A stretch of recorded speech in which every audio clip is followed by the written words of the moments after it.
Hello बच्चों, नमस्कार। कैसे हैं आप सब लोग? उम्मीद है शानदार, जिंदाबाद, जबरदस्त होंगे और आपकी तैयारी बेहतरीन चल रही हो, ऐसी उम्मीद करता हूं।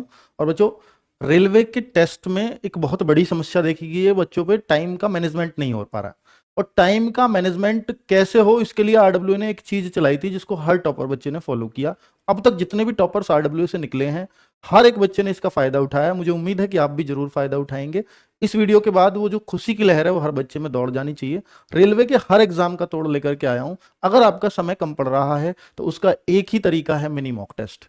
उसके बारे में बात करूंगा, किस किस के लिए कैसे कैसे आप मिनी मॉक दे पाएंगे। मिनी मॉक से क्या होता है बच्चों? एक तो होता है फुल मॉक टेस्ट।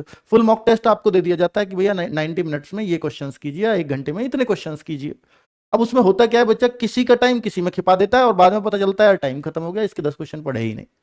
तो उस समस्या के पूर्णतः समाधान के लिए अगर कोई एक तरीका आरडब्ल्यू ने निकाला था तो वो मिनी मॉक टेस्ट निकाला था। और वो सब्जेक्ट वाइज हम लोग मॉक टेस्ट लेते हैं कि मैथ्स के 25 क्वेश्चन है, इसमें आपको 30 मिनट दे देने चाहिए और 30 से ज्यादा देने ही नहीं है। तो वो क्या है कि 30 पे खत्म ही हो जाएगा वो टाइम। तो वो मैं आपको चीजें समझाऊंगा। रीजनिंग में अगर आपके 25 क्वेश्चन है तो 25 मिनट से ज्यादा मत दे। तो ये आपका ये मैनेजमेंट आपके दिमाग में बैठ जाएगा कि भैया इसमें इतना ही टाइम देना है। तो फिर क्या होगा, अगर वो सब्जेक्ट अगर थोड़ा भी ज्यादा टाइम ले रहा है या कोई क्वेश्चन ज्यादा भी टाइम ले रहा है तो आपको तुरंत क्लिक कर जाता है कि ओहो, ये तो ज्यादा टाइम लग रहा है, मुझे अगले क्वेश्चन पे जाना चाहिए, इसको भी छोड़ देता हूं। तो वो बहुत बड़ा अंतर हमें देखने को मिला और बच्चों को जो टाइम मैनेजमेंट की समस्या थी वो बिल्कुल खत्म हो गई। और आप पाएंगे खुद, अगर आपका समय मॉक में कम पड़ रहा हो तो ये मिनी मॉक वाला तरीका अपना लेना, हर एक बच्चे का समय कम पड़ना बंद हो जाएगा। मैं कह रहा हूं इसकी प्रैक्टिस मात्र 10 दिन कर लेना। अब से 10 दिन में आपको अंतर नजर आ जाएगा अपने अंदर। तो ये क्या है, और 10 दिन से ज्यादा ये करनी भी नहीं है आप लोगों को। मुझे ऐसा लगता है कि 10 दिन में ये अपने रिजल्ट दे देता है। और लास्ट टाइम पे ही मैं इस प्रैक्टिस को देता हूं बच्चों को। और जब आप एग्जाम निकालोगे ना तब आप खुद कहोगे सर इनसे बड़ा फायदा हुआ था। और होने वाला है अब आपको। बच्चों, आपको मालूम तो है ही कि जैसे एएलपी की डेट है 25 नवंबर, सबसे पहले ये एग्जाम शुरू होने हमारे। इनसे सबसे बढ़िया एक चीज पता लग जाएगी एग्जाम होते ही कि मैथ किस लेवल का आने वाला है आगे के एग्जाम्स में भी, रीजनिंग किस लेवल की पूछे जाने वाली है, या जीएस को कैसा पूछ रहे हैं, या साइंस कैसी पूछी जाती है। तो वो सब कुछ क्लैरिटी हमारी 25 नवंबर को हो जाएगी। ठीक है, इसके लिए, इसके एनालिसिस के लिए मैं एक वीडियो भी लेकर के आऊंगा जिससे आपको बहुत क्लैरिटी आ जाएगी कि मुझे एग्जाम कैसे फेस करना है अपना। ठीक है, तो भाई 25 से 29 नवंबर ये है, और आरपीएफ का 2 दिसंबर से, ये बाद में डेट चेंज हो गई थी 12 दिसंबर तक था, और ये मतलब पहली डेट है, बाद में इनसे बदल गई है डेट। ये लेटेस्ट वाला नहीं लगाया यहाँ पर, उसके लिए सॉरी। बजे ये आपको मालूम है कि हम लोग मतलब आरपीएफ, एसआई एंड कांस्टेबल के लिए ये प्रैक्टिस सीरीज बहुत दिनों से चालू है और इससे बच्चों को बहुत फायदा हुआ है, ये आप मानेंगे ही निश्चित तौर पर। और जो है इसको 10 अक्टूबर से एक नए सिरे से शुरू भी किया गया था चैप्टर वाइज। एक बच्चों वंदे भारत है जो रेल सीरीज के नाम से ही बड़ी फेमस हो रही है, कि इसको अगर हम देखें कि भाई ये हर सब्जेक्ट के मेन मेन 10 टॉपिक्स हमने उठाए हैं। और जैसे हमने देखा रेलवे में सबसे ज्यादा ज्योग्राफी से 10 टॉपिक ढूंढ लो जहां से क्वेश्चन निश्चित आता है, तो हर संडे में वो एक टॉपिक कवर होता है ज्योग्राफी का। ऐसा हमने इस सीरीज को चलाया है। साइंस में अब हमने सैटरडे संडे कवर करना शुरू कर दिया, बाकी हर टॉपिक हर एक दिन में, हर एक संडे में कंप्लीट हो रहा है। तो ये सीरीज भी बच्चों को बहुत पसंद आ रही है। दूसरा, सीबीटी 1 आप जानते हैं एएलपी के में बच्चों, मैं बात कर रहा हूं जिसके लिए वीडियो बनाया है, उस टॉपिक पे आ चुका हूं। तो अब आप देखिए 75 मार्क्स का आपका सीबीटी 1 आना है एएलपी का। 60 मिनट आपको मिलेंगे, 1/3 की नेगेटिव मार्किंग है।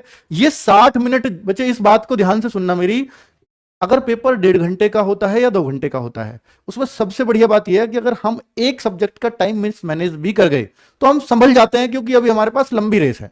2 घंटे का टाइम है, 1.5 का टाइम है, लंबी रेस है। लेकिन यहां पर अगर 60 मिनट का पेपर है ना, अगर एक चीज ने भी आपका समय गड़बड़ कर दिया, समय फुर्र हो जाएगा बच्चों, और फिर आप संभल नहीं सकते, क्योंकि 60 मिनट संभलने के लिए बहुत कम है।